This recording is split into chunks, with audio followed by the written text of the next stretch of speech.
this video, we're going to work in the opposite direction. Now, say you have no code base, you have not created a project yet. You want to start from GitHub because maybe you'll be inviting colleagues or friends to work with you. So create a new repository here, and also going to be able to have good defaults from this point of view as well, if you don't like doing these things manually. So let's call it Git sandbox.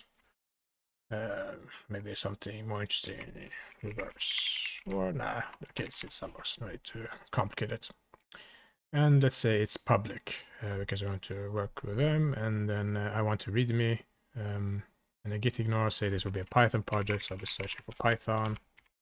It's also a good way to learn from how a default one should look if you don't know what to ignore in the language or ecosystem that you're working on. And license, I don't really want one, but we can just see how it looks when I create one. So I'm going to take MIT license, and that's all. I'll create repository, then we kind of see how it looks. We don't have those instructions.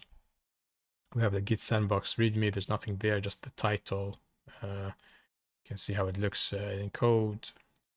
So it's just the header and the name of the project. Good. Can go back. And then here we have this license. So I think generally for others, I think we'll see a license. Yeah, there. The MIT license, we can see it. So for anyone who comes here, they'll be able to see these kind of stats. If there's stars, forks watching. So how does that look? It takes my name, and then it gives the default one here. Very descriptive of what is included and what is not, limitations, permissions. It depends what you want. It's good to do your research before. And then here it is the git.ignite file. We see those PyCache we talked about that are ignored. Then we have other ones that are unnecessary.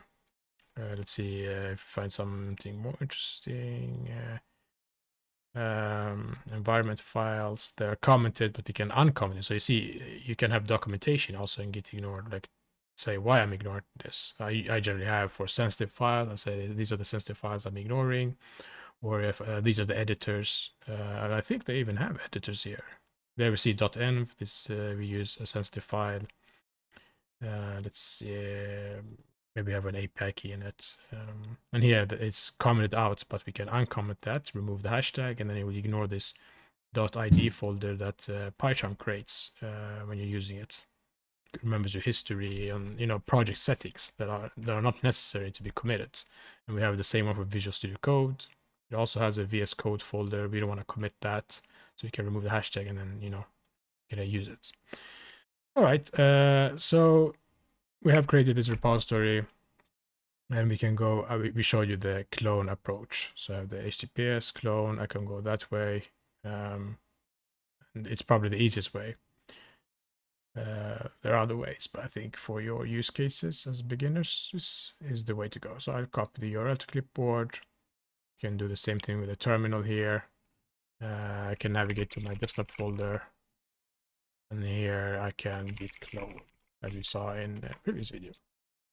And then ls, so we see we have our git sandbox there. So we see the git tab, there, type ls, and we see the files, the git ignore, the license, the readme. And I can just for fun code dot just open it with VS Code. And as I told you in the previous video, it's automatically connected to our remote. We don't have to add it, which we might have to do in other things, in other approaches. And we also see who committed, so when you're working with others, it's easy to know who did what, who to blame as well. All right, that's all.